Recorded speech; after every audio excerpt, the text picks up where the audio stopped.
Olá, estamos começando mais um Questão de Opinião, o podcast de política do jornal Opinião CE. Meu nome é Felipe Barreto e estamos recebendo aqui um convidado mais que especial, presidente do Centec, Instituto Centro de Ensino Tecnológico, Acrisio Sena. Seja bem-vindo, presidente. Opa, tudo é uma questão de opinião, né? Exatamente. Eu queria mandar um forte abraço para toda a equipe que produz, né, o Questão de Opinião, todo o grupo da opinião e quem está nos acompanhando no podcast aí de política. Espero que a gente possa fazer um bom papo, a gente possa contribuir com algumas reflexões tão importantes, sejam elas inerentes ao mundo do trabalho, com as transformações digitais aí, com o Centec, seja ela nesse turbulento cenário político internacional e até mesmo os desafios no âmbito nacional e estadual. Exatamente. Vamos falar sobre política, trabalho e muito sobre educação e tecnologia também, né? Com certeza. Não tem como ser diferente. Vou fazer aqui um breve histórico do Acrisio para você que não conhece. Difícil não conhecer, né? Mas ou você que não conhece tão bem. José Acrisio de Sena é professor, formado em História pela Universidade Estadual do Ceará, com mestrado em Educação pela UFC, né? A Universidade Federal do Ceará, filiado ao Partido dos Trabalhadores e um dos fundadores da Central Única dos Trabalhadores no Ceará, né, a CUT. Foi vereador por 3 mandatos, ali eleito em 2008, 2012 e 2016, tendo presidido já a Câmara Municipal de Fortaleza no biênio 2011 e 2012. Entre 2005 e 2008, portanto, antes de assumir como vereador, presidiu o INPAR, né, que é o Instituto Municipal de Pesquisa, Administração e Recursos Humanos. Em 2015, assumiu a coordenadoria de acolhimento dos movimentos sociais do governo do Ceará e na eleição de 2018 foi eleito como deputado estadual, onde presidiu as comissões de Meio Ambiente e Desenvolvimento Regional e de Recursos Hídricos, né? Agora, desde 2023, é diretor-presidente do Centec, o Instituto Centro de Ensino Tecnológico. Isso. Então, para começar essa nossa conversa, presidente, eu queria falar exatamente sobre o Centec, né? Aí, para quem não conhece, ou assim como eu conhece, mas precisa entender melhor o que é o Centec, como ele funciona e quais são suas atribuições aqui no estado do Ceará. Não, para falar do Centec, eu sempre menciono a figura do Ariosto Holanda. Eu acho que quem iniciou esse debate sobre a parte da ciência e tecnologia, ou pelo menos arrastou em nível nacional, foi o próprio Ariosto Holanda, o idealizador há 2 décadas e meia, há 25 anos atrás. Ariosto teve a brilhante ideia de construir os CVTs, os Centros Vocacionais Tecnológicos, depois criou o Instituto Centec. O Instituto Centec, hoje, ela é uma organização social do Estado que tem uma vinculação com a Secretaria de Ciência e Tecnologia, da qual a nossa missão no governo do Estado e na sociedade é trabalhar esse tema de natureza transversal, que é a tecnologia e a inovação. Então, assim, Centec é a estrutura hoje bastante capilarizada, uma estrutura espalhada por todas as 14 macro-regiões do estado do Ceará, né? Nós temos 34 unidades, aí com a previsão de abrir mais 3 este ano ainda, principalmente lá em Jaguaribe, abrir em Tabuleiro e Sobral, mas nós temos 34 unidades, sendo 28 CVT. O que é CVT? Centro Vocacional Tecnológico. O que eles fazem? Cursos de qualificação profissional, o que nós chamamos formação inicial e continuada. São cursos que podemos fazer desde pilotagem de drone a inteligência artificial, sem prejuízo de cursos básicos de corte e costura, mecânico de moto, enfim, os cursos mesmos básicos. Isso são produtos que os 28 CVTs fazem no estado do Ceará. Nós temos 2 faculdades, FATEC, né? 2 FATEC, 2 faculdades tecnológicas, uma no Quixeramobim, muito espelhada na bacia leiteira, né, com foco com os derivados de leite, tem trabalhado muito isso, e a outra em Juazeiro do Norte, que trabalha agora, inovou com os cursos de energias renováveis, saneamento ambiental e E 3 CVTEC. CVTEC é técnico profissionalizante. São Gonçalo do Amarante, Crato e Barbalha, que para nós estamos transformando em polos, né? O nosso CVTEC de São Gonçalo em energias renováveis do Crato em um polo de gastronomia e de Barbalha de agroecologia. Centec tem passado por um processo muito grande de inovação no seu portfólio de cursos que ainda muita gente não tentou, nós já fizemos. Tecnologia de prompt, para quem não sabe, é o processo de diálogo direto com a inteligência artificial, de produção de conteúdo da inteligência artificial. Nós fizemos já o curso de hidrogênio verde, né? Olha só, e de inteligência artificial em si, sem prejuízo, tecnologia de drone, enfim, muitos cursos que não dá. Temos um portfólio com mais de 120 cursos ofertados, e a gente tem trabalhado muito nessa inovação e trabalhado principalmente sob demanda desses cursos, né, de qualificação profissional, de acordo com a demanda regional. Vou pegar aqui, região do estado, de cada região. Vamos pegar lá na Ibiapaba. Tem uma demanda muito forte com cachaça. Né? Cachaça lá, uma das melhores marcas de cachaça do Brasil, estão lá na Ibiapaba. Se a gente descer a serra da Ibiapaba, tem a Frecheirinha, já moda íntima. Se a gente esticar a baladeira, for para o litoral, aí a gente já vai ver demandas de cursos, né, voltados para o turismo. E é assim a sina nossa do Centec, trabalhando essas demandas regionais, que nós chamamos de arranjos produtivos locais, né?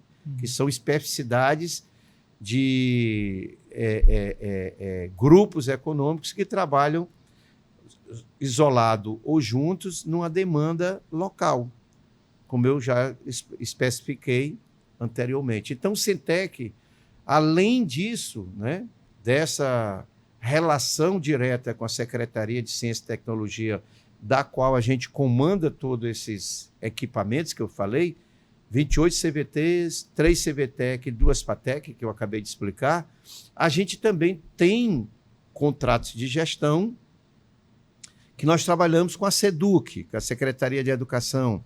As escolas profissionalizantes são da responsabilidade do Centec em selecionar, contratar e capacitar 1.400 professores.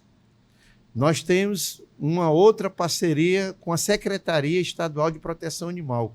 Muita gente não entende. Pô, Centec com proteção animal? Mas é porque não entende que ciência, tecnologia e inovação são temas transversais. Hoje nós trabalhamos, por exemplo, um aplicativo que monitora os pets em todo o estado de Ceará. Isso é o quê? É tecnologia. Isso é Centec.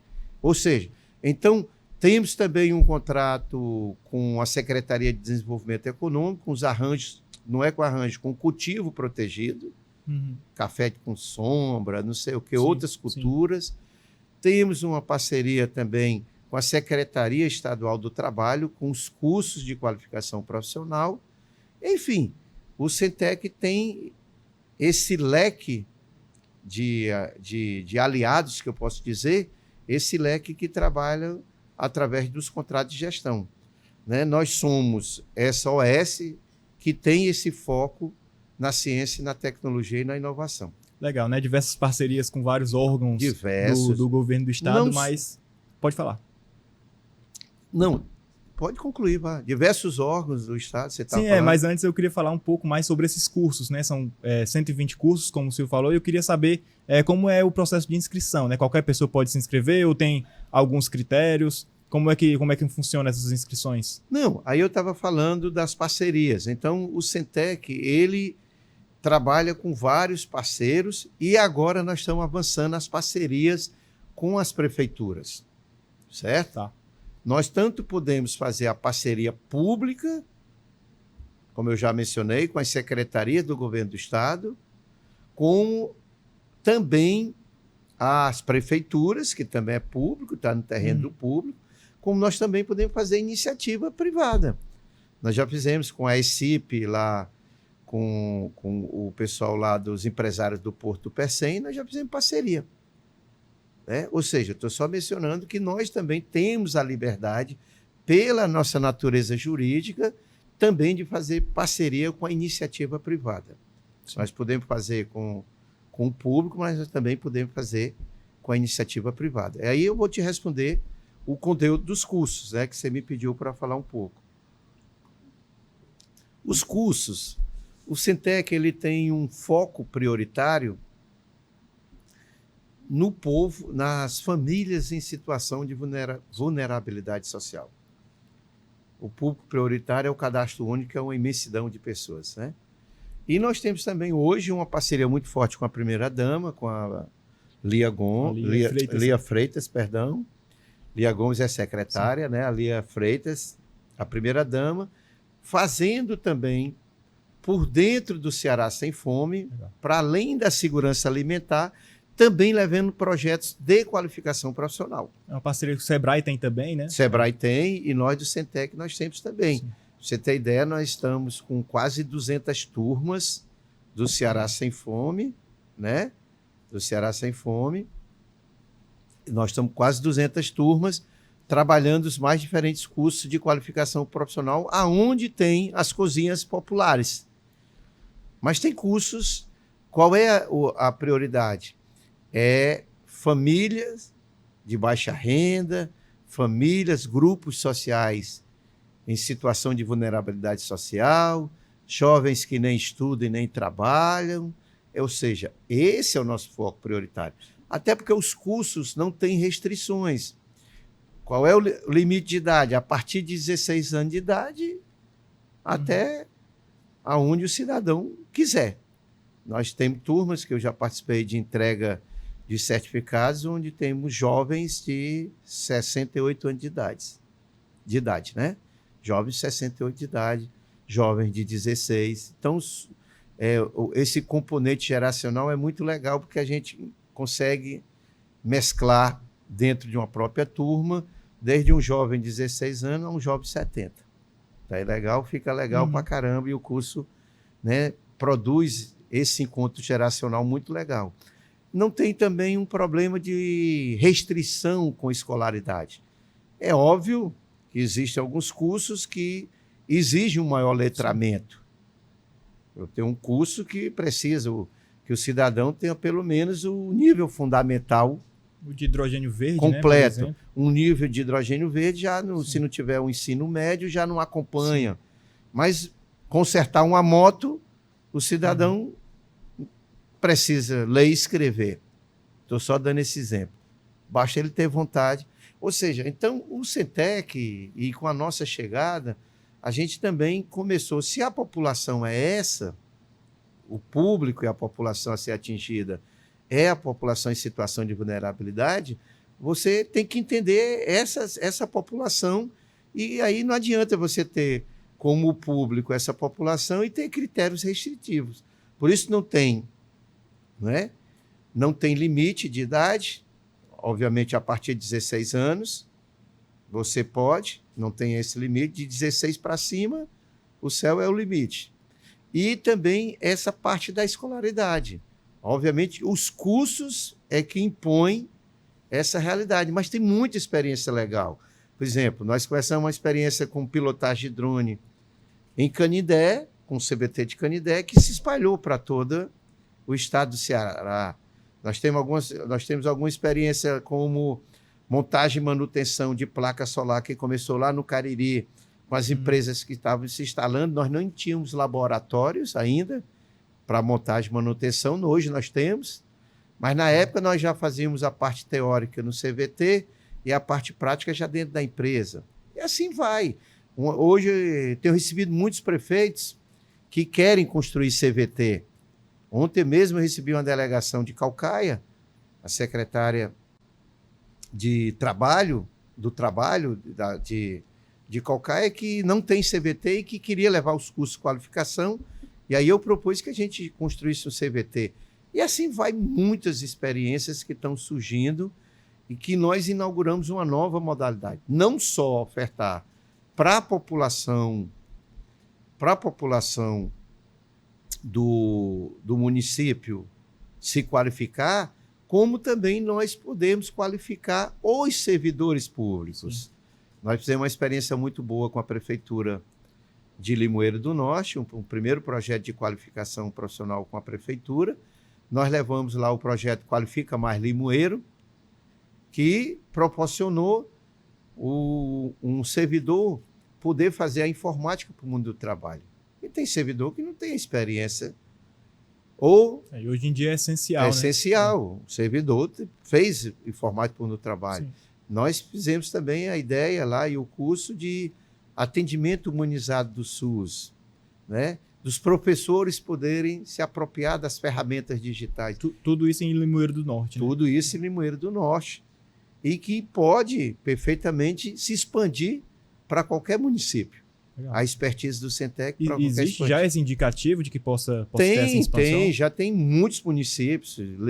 Jaguaribe já nos procurou, Madalena, estou dando municípios, Itapipoca, enfim, vários municípios. Né? A demanda muito grande de prefeituras que querem.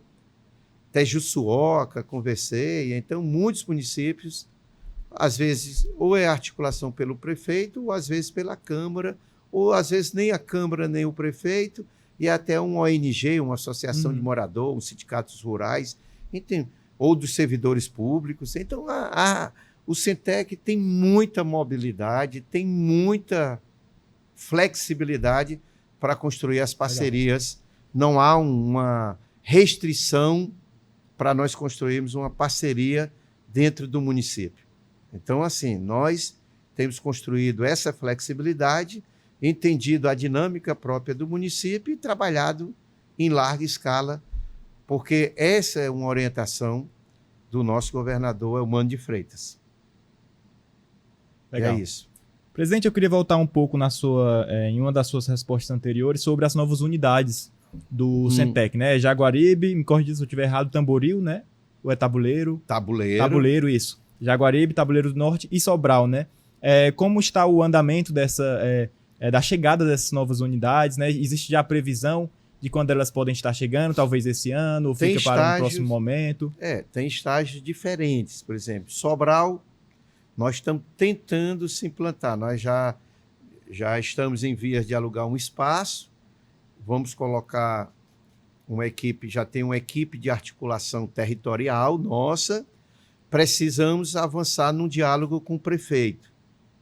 Para nós é o seguinte, deixar bem claro, não há nenhum impedimento, e é uma orientação do governador Eumano, nenhum impedimento de natureza política e ideológica, isso não nos interessa, a natureza política e ideológica, nem muito menos a cor da bandeira da prefeitura, para nós nos instalarmos. O governador é um recurso público, então o recurso público é em prol do município, porque se é público, é pago através dos impostos que são arrecadados pelo Estado e voltam em benefício. Então, não tem nenhum problema. Porém, existem diálogos mais avançados e diálogos menos. Em Sobral, nós não conseguimos manter um diálogo com o prefeito, né? Oscar, né? Sim, o sim. Prefeito lá, o novo prefeito, nós não conseguimos.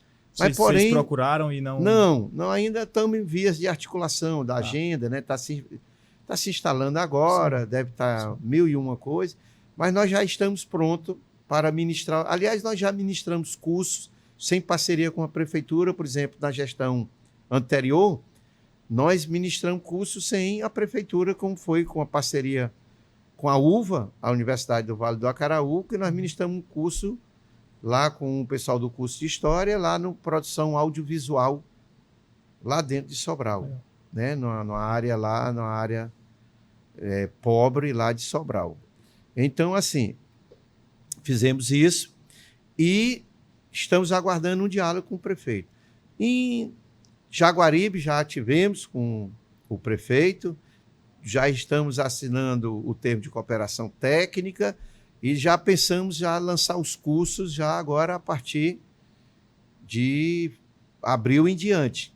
Legal. Né? Primeiro semestre ainda, então. Já março a gente começa a estruturar as turmas e abril já inicia para valer de abril até o ano que vem, abril a abril. Ininterruptamente nós vamos estar ofertando curso nos 184 municípios. Jaguaribe está avançado, Tabuleiro também lá com a nossa prefeita, lá já bastante avançado. Estamos terminando a reforma do CVT, que ainda está em fase de conclusão da reforma, E também, independente de estar funcionando ou não o CVT nesse semestre, mas já começam os cursos, já estavam funcionando desde o ano passado esses cursos. Então, esses 3 irão acontecer os cursos de março a abril, independente da situação, ou está assinado o contrato, ou o equipamento está inaugurado. Os cursos vão acontecer. Legal. Presidente, o senhor tem falado aqui sobre os avanços, né, já do Centec nesses 2 primeiros anos em que o senhor está como presidente, muitos, né, as unidades, novas unidades surgindo sobre os CVTs, CVTEX, FATEX. Mas eu queria saber agora, para esse ano de 2025 e 2026, qual vai ser o foco realmente do Centec, né? O senhor falou sobre o hidrogênio verde, essa capacitação que a gente sabe que é essencial, porque o Ceará vai ser um polo realmente Sim. de produção e exportação do hidrogênio verde, né? Tem o hub para a Europa. É bem verdade que ele só deve chegar ali em torno de final de 2026, 2027, mas é importante já ter profissionais qualificados, né? Sim. Então, qual vai ser o foco realmente para pelo menos esses 2 próximos anos no Centec? Rapaz, né, até brincar aqui para... A nossa meta é assim, aonde o humano vai, o Centec vai atrás, tá entendendo? Brincar para quebrar um pouco o ritmo. O que eu quero dizer com essa brincadeirinha?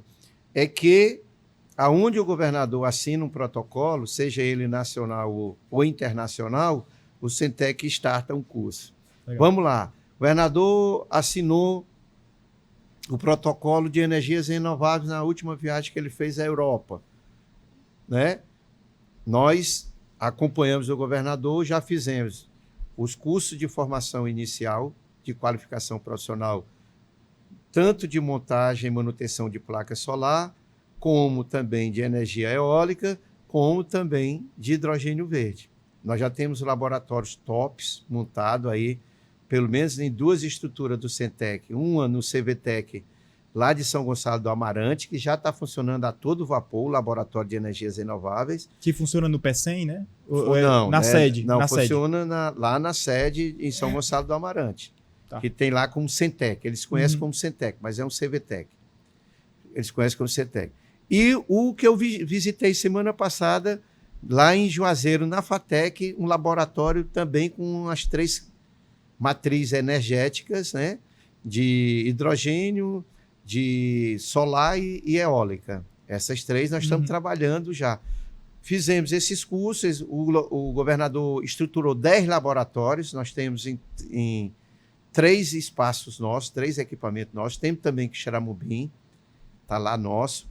Nós já fizemos um curso de especialização com o HTEC, que já formou 500 profissionais e vai formar até o final do ano mais 500. Esses 500 profissionais na área de energias renováveis terão a responsabilidade de formar 10 mil jovens.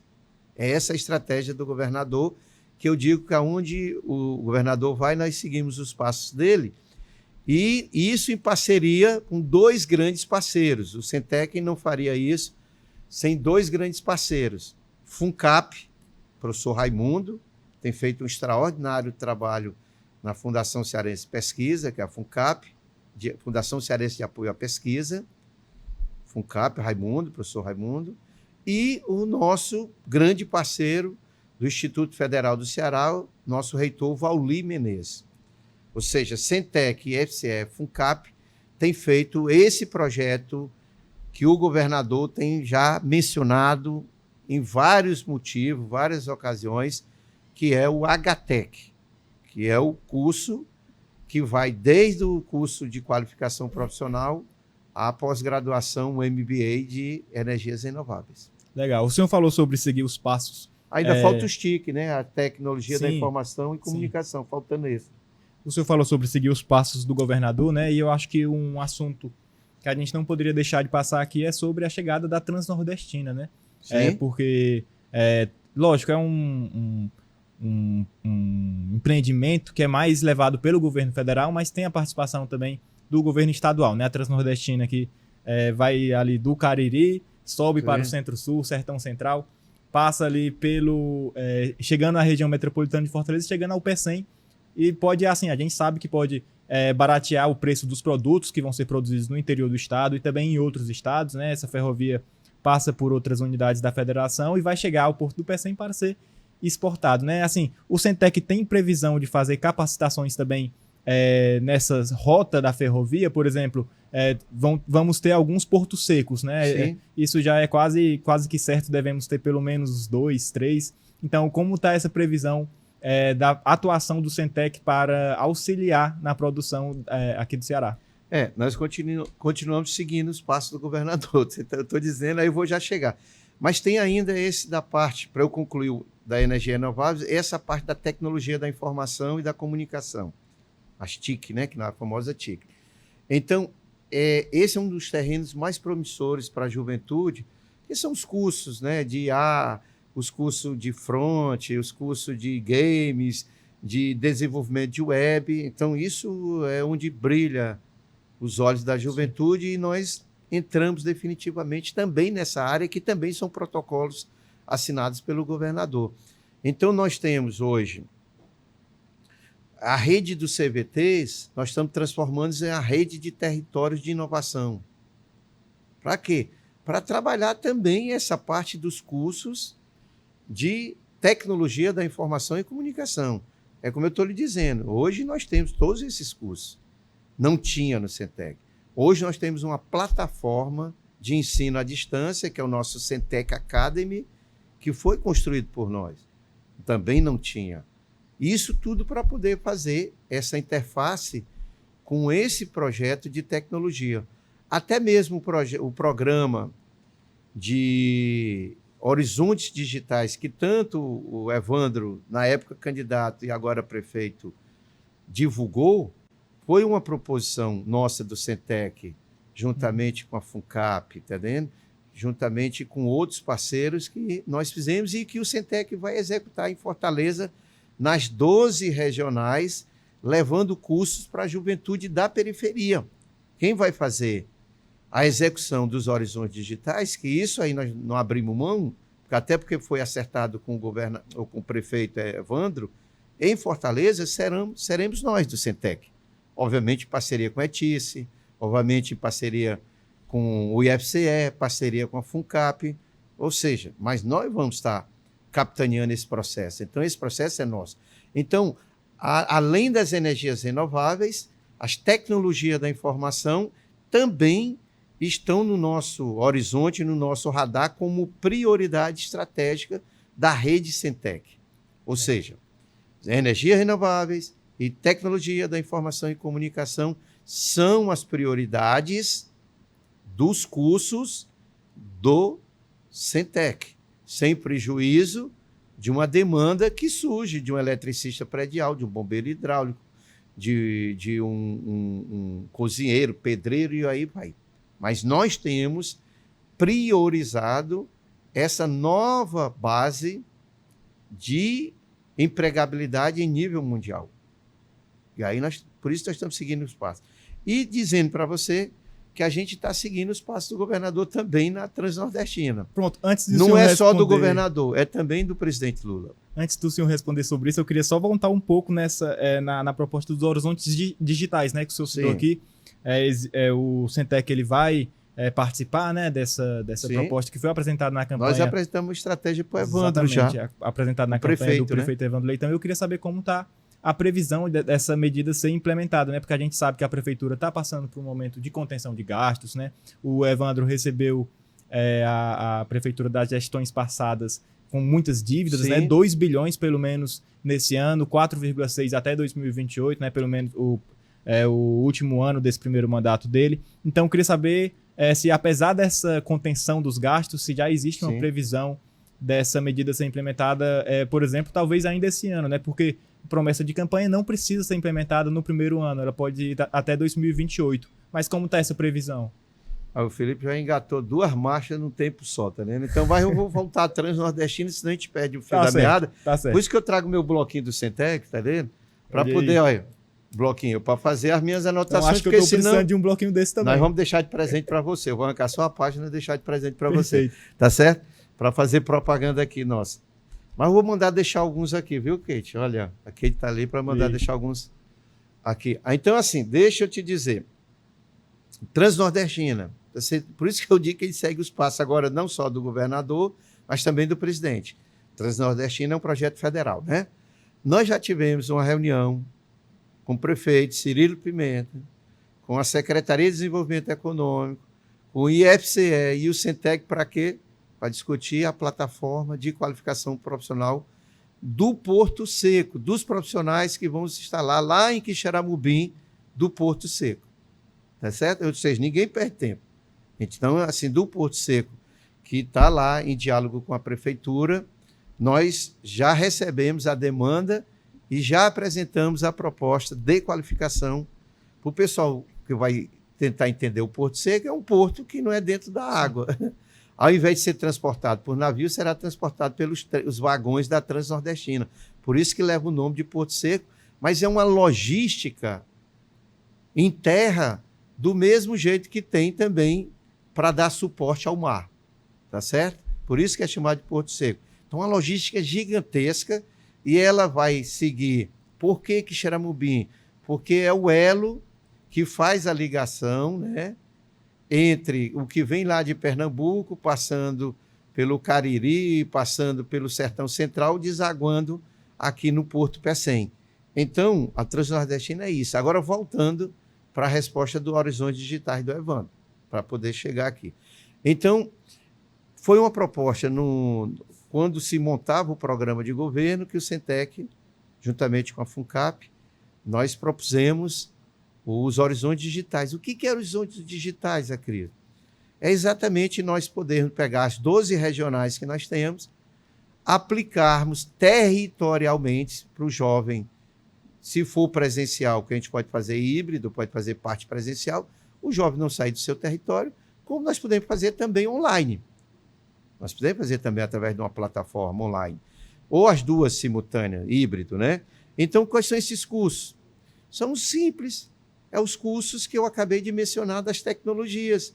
Nós vamos fazer inteligência artificial, nós vamos fazer né? Front-end, para fazer página para a internet, games, nós vamos poder fazer desenvolvedor de web, que é o antigo programador, nós vamos poder fazer cibersegurança, e aí vai. E aí vai. Nós vamos fazer tudo isso e fazer o quê? Para a juventude que gosta muito disso dentro da periferia, para os jovens da periferia de Fortaleza. Por quê? Porque nós queremos, principalmente, você se lembra que quando eu falei no início, dos jovens que nem estudam e nem trabalham, um público prioritário. Os neném, né? Os neném, mas nós não vamos só deixar para os que nem estudam nem trabalham. Os nem estudam nem trabalham porque estão numa condição de vulnerabilidade. Ou a gente recruta, ou o lobo mau recruta. Estou brincando, tá vendo? Então, assim, o lobo mau é o lobo mau existe, né? O povo do mal. Exatamente. É o lobo mau. O crime organizado, a gente sabe que atua bastante nas periferias. O crime, sob todas as suas facetas. Então, assim, a gente tem que fazer. E essa juventude, a partir de 15, 16 anos de idade, que é o foco nosso para trazer, para pensar num projeto enquanto cidadão, enquanto cidadania, um projeto de vida, em que a vida esteja acima de tudo. Então, o Evandro está com dificuldade e não tem recurso. Nós já criamos uma estratégia, o Sentec e a ETICE. Nesse primeiro momento, eles não se preocupam, que a gente tem possibilidade de montar uma estratégia de 500 jovens por regional. Daria o quê? 5 vezes 6 mil jovens, né? Uhum. Daria 6 mil jovens num projeto arrojado, ETICE e Sentec, de 500 jovens por regional. O que a prefeitura vai entrar aqui conosco? Vai entrar conosco? Vai entrar com a logomarca e o nome do nosso prefeito, Evandro Leitão, que é o nosso prefeito, porque além dele ser o prefeito hoje eleito, empossado e trabalhando, foi o prefeito que eu lutei para que o povo de Fortaleza, tivesse o Evandro como prefeito. Então, eu digo nosso prefeito duplamente com muito orgulho, porque eu lutei na campanha e agora ele é nosso prefeito de fato, de direito e do coração meu. É isso. Então, assim, os horizontes digitais irão acontecer, nossa proposta acontecer nesse primeiro semestre. Legal. E uma experiência piloto, Sentec e ETICE, para nós fazermos nesse primeiro momento nas 12 regionais, nós fazendo a custo zero do prefeito. Mas, eu vou dizer logo aqui para o prefeito ouvir logo, que ele vai saber dessa entrevista, isso é só a experiência piloto, que nós queremos que você contrate o Centec para nós fazermos em larga escala. Nós podemos fazer no 0800 100 mil jovens, mas em parceria com a prefeitura nós podemos fazer 100 mil jovens em Fortaleza. Tá certo? Ou seja, nesse primeiro momento, já dizer que o programa vai entrar em ação, mas para poder atingir em larga escala, a prefeitura vai ter que aportar algum recurso, e aí para o segundo semestre ele já tem feito uns empréstimos, já tem melhorado a situação. Nesse primeiro semestre... Esse primeiro período de contenção já tem passado um pouco? Não, nesse primeiro ele não se preocupa, porque a ETIAS e o Centec sustenta as pontas do principal projeto dele para a juventude, chamado Horizontes Digitais, que foi proposto pelo Centec. Legal. Presidente, o senhor falou aí sobre como o senhor lutou para o Evandro ser eleito, né? E a gente teve uma eleição aqui em Fortaleza muito disputada contra uma extrema-direita representada no deputado federal André Fernandes, né? Apenas 10 mil votos de diferença. E eu queria entrar exatamente nessa questão mais político-partidária, né? O senhor, uma das lideranças da esquerda aqui no Ceará, fundador da CUT aqui no estado, então é realmente... também nascedor do PT também. Pronto, aí, perfeito. Eu sou antigo. Perfeito, um dos fundadores, então, do PT aqui de Fortaleza ou do Ceará?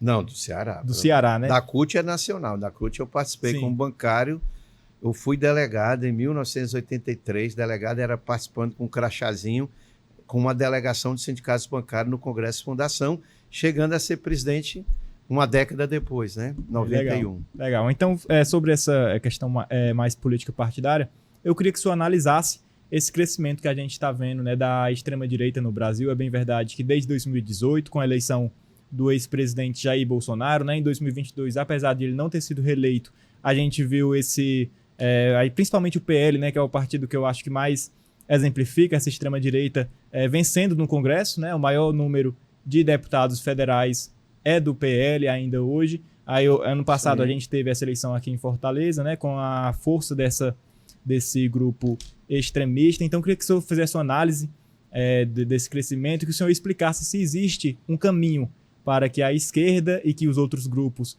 que atuam ali de uma forma realmente mais democrática impedissem esse crescimento tão acelerado que a gente está vendo. Certo. Eu dividiria essa pergunta em 3 blocos. O contexto internacional, com a eleição do Trump, a realidade do Lula e a governabilidade pelo Congresso e a nova liderança política Evandro Leitão. Eu queria colocar esses 3 momentos, assim, não sei se o tempo vai dar, mas eu estou olhando aqui internacional, com rabo de olho, local, né? Rabo de olho aqui o tempo, mas, né? Mas assim, a gente vai conseguir, eu creio que a gente vai conseguir fazer. Sem sombra de dúvidas, a vitória do Trump é um reforço de uma tese da extrema-direita em nível internacional. Hoje, se nós somarmos no cômputo geral, existem mais experiências conservadoras e de direita, que aí eu posso botar isso aí, do que do campo democrático e popular. Tá certo? Para o pessoal entender. Sem somar os países no mundo, há muita tendência, que eu não estou falando nem de tendências, né, nem conservadoras, porque nós temos tendências autoritárias, né, que vão mais do que conservadores, são experiências autoritárias aí, principalmente no Oriente Médio, nós temos aqui, né? Mas assim, e outras espalhadas no mundo. Então, assim, é óbvio que o Trump joga mais lenha na fogueira da direita. Da direita. Porém, a geopolítica, nós não estamos mais no mundo bipolar, em que nós tínhamos uma Guerra Fria, que estabeleceu após a Segunda Guerra Mundial, entre Estados Unidos e União Soviética, na época. Hoje não tem mais, tem a Rússia, né? E as diversas repúblicas tornaram autônomas. Hoje não tem mais isso. A geopolítica mudou. Mudou. E creio que o desespero do Trump é em função dessa geopolítica que depois eu vou chegar até no Brasil. Há um movimento hoje feito pela China e pela Rússia, BRICS, né? o BRICS, da qual o Brasil faz parte, que isso deixa os Estados Unidos com as barbas de molho. A China, você viu aí o DeepSeek, né? Aí essa história... A nova inteligência artificial. A nova inteligência artificial e foi um pandemônio na bolsa, tal. Ou seja, a China, num curto intervalo de tempo, 5, 6, 7 ou numa década, ela vai superar os Estados Unidos. É questão de tempo. A avaliação dos chineses é 5 anos. Tá certo? Mas eu estou esticando a baladeira, né? Que eles, em 5 anos, superar os Estados Unidos, a China, né? Não estou falando os BRICS.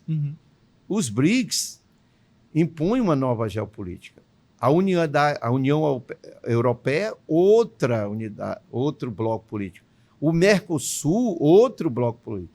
Óbvio que tem heterogeneidades políticas, mas do ponto de vista da economia, os Estados Unidos hoje não é mais o mesmo, não são, não é para que eles são os Estados Unidos, né?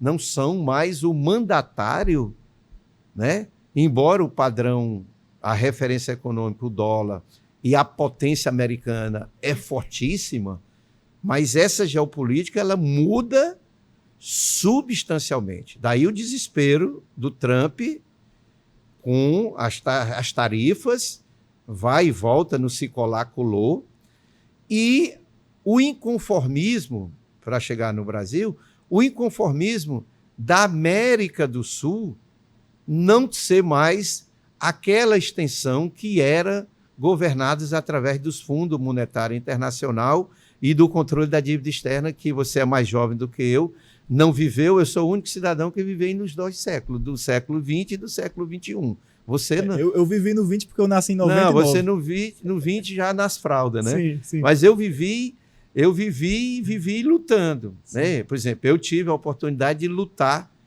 no fim da ditadura militar. Na luta, por exemplo, eu já votei em 89. Sim. Em 89 tu estava nascendo, tu nasceu Não, eu nasci em 99. 99, tá certo? Uma dezena depois. Tá vendo? Uma década depois você nasceu. Então, em 89 eu estava lutando, eu lutei pelas diretas já, pela democracia, lutei pela anistia, a volta do povo exilado. Ou seja, eu era gente já, você não era gente ainda, em 89. Você era um projeto, uma intenção do seu pai, tá certo? Uhum. Mas eu já era gente e já estava lutando no movimento sindical, era bancário. Então, assim, voltando, nesse período, nós éramos o quê? O quintal dos americanos. Qual é a raiva? Aquela bravata do Trump sobre nós do Brasil, que nós precisamos mais dele do que ele. Ele precisa tanto da gente quanto precisa dos latinos. Tá certo? Os latinos é porque é o elo mais fraco. Ou seja, não tem imigrante do Oriente Médio, não. Só tem imigrante aqui.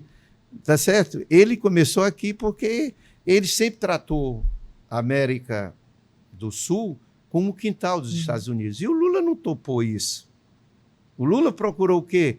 Um diálogo com a União Europeia, procurou um diálogo com os BRICS. E isso deixa os caras inconformados.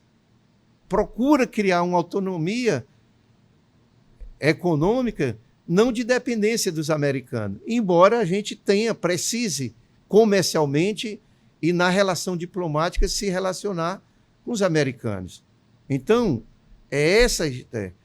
nós sabemos. Você acha que, por exemplo, o Lula queria governar com o Congresso Nacional com aquela caracterização? Não.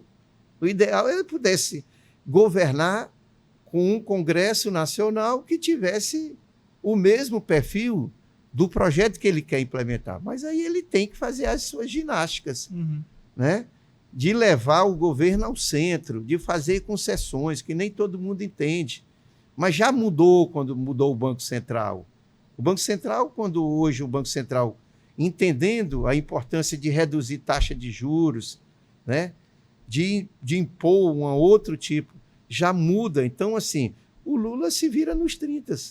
Nos 30, por quê? Porque, majoritariamente, é um Congresso conservador. Sim. é um Congresso de centro, se duvidar, de centro-direita. Ou seja, é essa a realidade. Os próprios partidos que fazem parte do arco de aliança, boa parte não são assim, progressistas, né, para dizer essa palavra. O ideal era a gente casar, a gente só casa com quem a gente quer e gosta. Sim. Mas governar não é. Governar não é essa mesma dinâmica. Então a gente precisa governar com o que está posto e existe. Essa aí é a riqueza do Lula. Ainda tem coisa. Porra, qual é o grande nosso calcanhar de Aquiles que nós temos que mexer? Nós temos que enfrentar com o agronegócio, que puxa o agronegócio e as taxas de juros. Puxa o quê, gente? A subida do preço da gasolina e a alta do dólar, aqui entrando no economês, né? Eles puxam o preço dos alimentos para cima, cara. O cara, o que eu tenho a ver com o preço do petróleo, com o preço do dólar, com o preço da gasolina? Tudo. Porque isso tudo impacta no preço do alimento. Ou seja, o Lula tem que resolver essa equação. Daí a queda da popularidade dele é o quê? O cidadão chega, rapaz, com 1.300, um salário mínimo, deixa 70% com a cesta básica. Tem cabimento? Ele vai gostar do presidente? Nunca. E o Lula sabe que isso tem que mudar? Sabe. E como é que muda? Enfrentando as taxas de juros. Porque o agronegócio não produz para o povo brasileiro se alimentar. O agronegócio produz para exportar. Fora, sim. Quem garante a alimentação na mesa é a agricultura familiar e uma pequena taxa do agronegócio. Mas em larga escala o agronegócio. Então é simples. Eu não preciso ser economista para saber disso. Eu tenho que enfrentar. Se eu exporto mais, né, alimento, eu vou ter que produzir mais alimento internamente aqui, né? Então, assim, se as taxas dos juros estão nas alturas, o dólar cresce, a gasolina cresce, vai impactar diretamente lá na ponta no produto. Então tem que resolver uma coisa chamada caristia. Custo de vida, caristia. Que eu estou falando agora a linguagem do povo. Sim. E isso, no popular, é a inflação. É a inflação comendo o teu salário. Então, ou o Lula resolve isso, ou o Lula debela a inflação, ou a inflação engole o Lula. E por isso que produz esses efeitos que o povo não sente.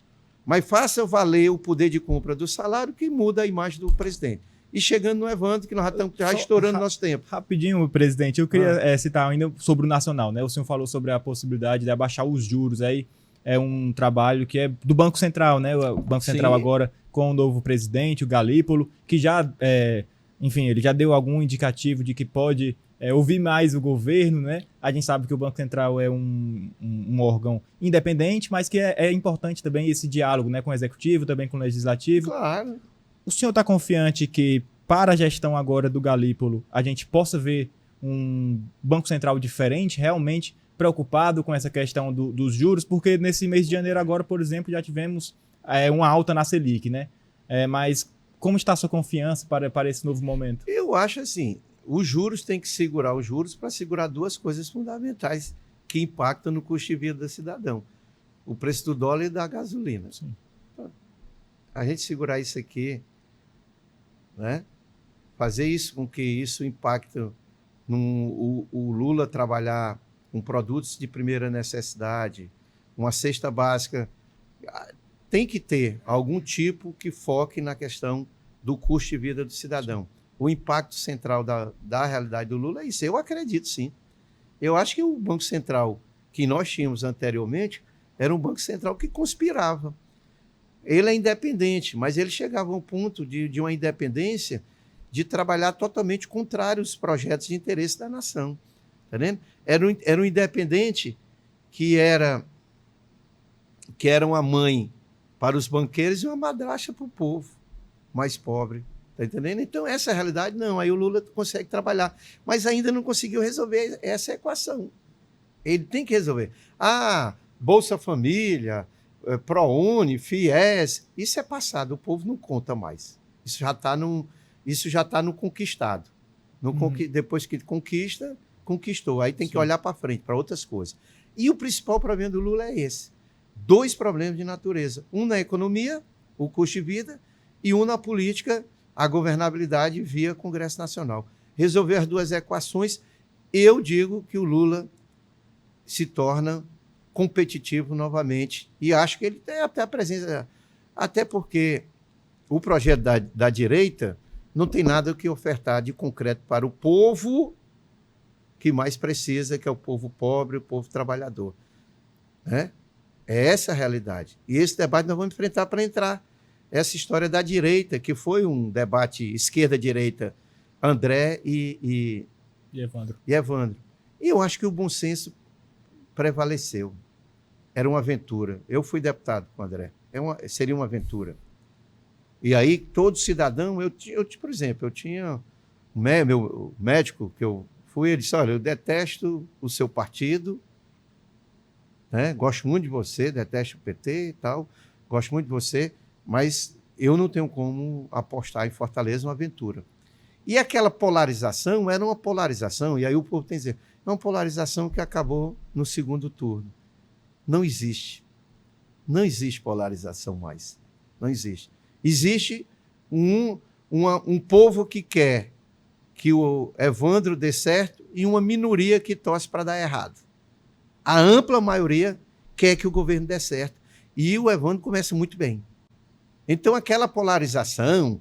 Eu disse no debate numa emissora, aqui de Fortaleza, eu disse o seguinte,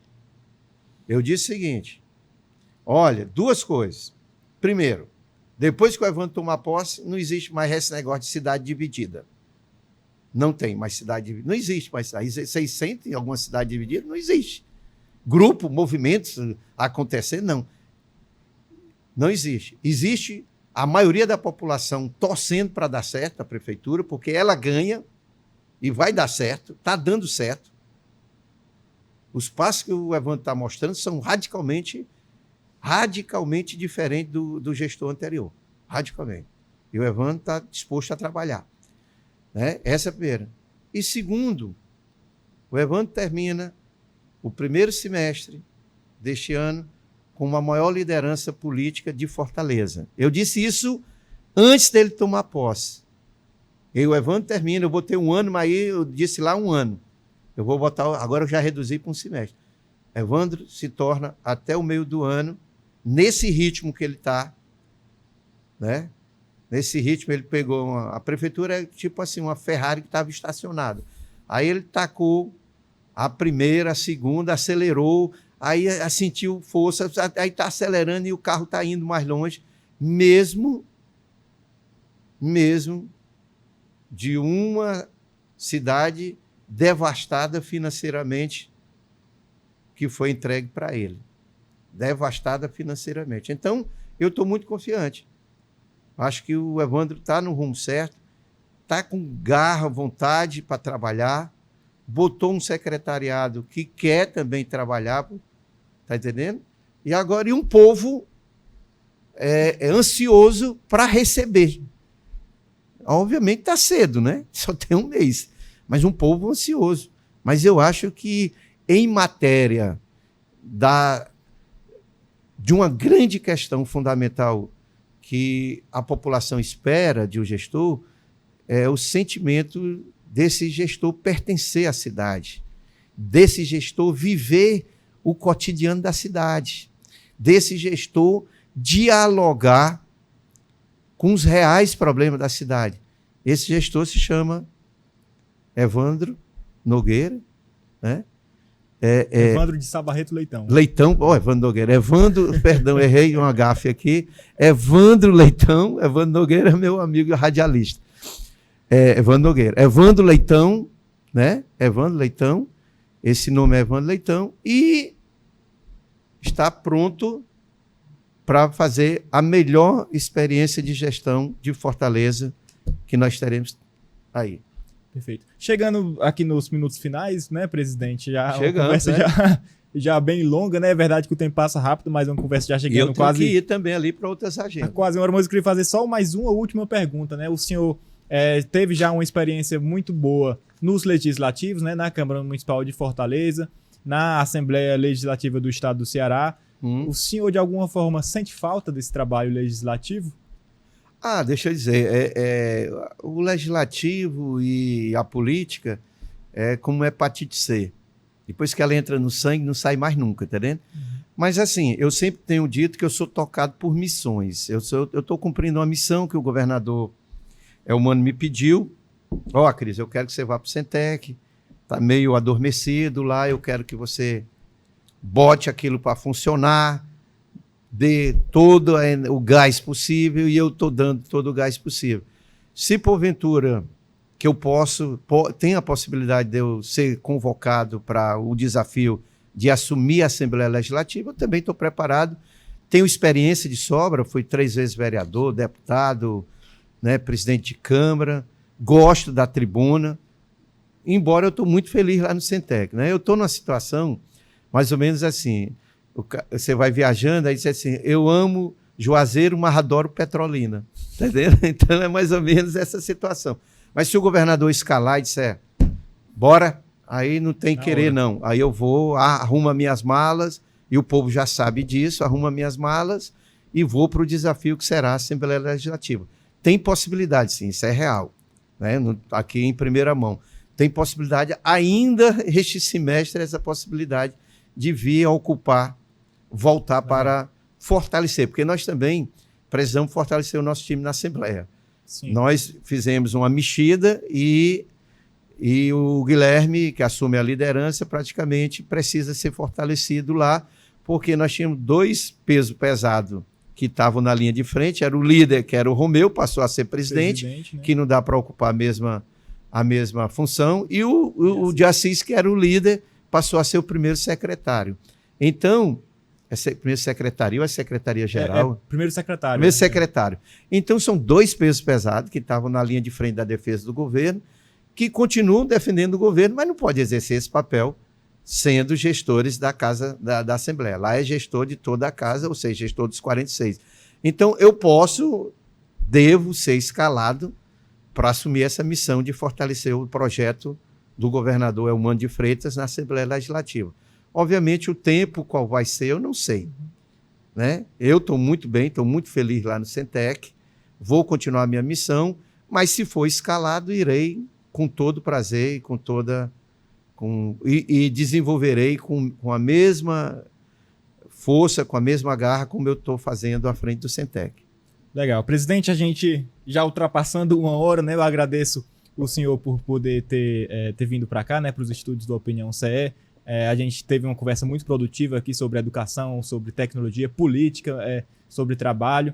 Então, fica aqui os meus agradecimentos representando o Grupo Opinião CE, a sua vinda aqui para participar do podcast. Eu que agradeço, parabenizar a todo o Grupo Opinião, aqui que comanda, parabenizar o programa, tá dizendo? É esse momento que nós tivemos aqui e me colocar à disposição e vou lhe entregar o presente que eu lhe prometi. Olha aí, rapaz. Aqui é o nosso, né, de anotações, bloquinho de anotações. Convidado bom é assim, viu? Traz então, presentes, né? Mimos. Então é isso, você acompanhou aqui mais um Questão de Opinião com o presidente do Centec, Acrísio Sena. Fique atento também nas nossas redes sociais, nosso Instagram, nosso TikTok, também no nosso portal opiniãoce.com.br e até uma próxima.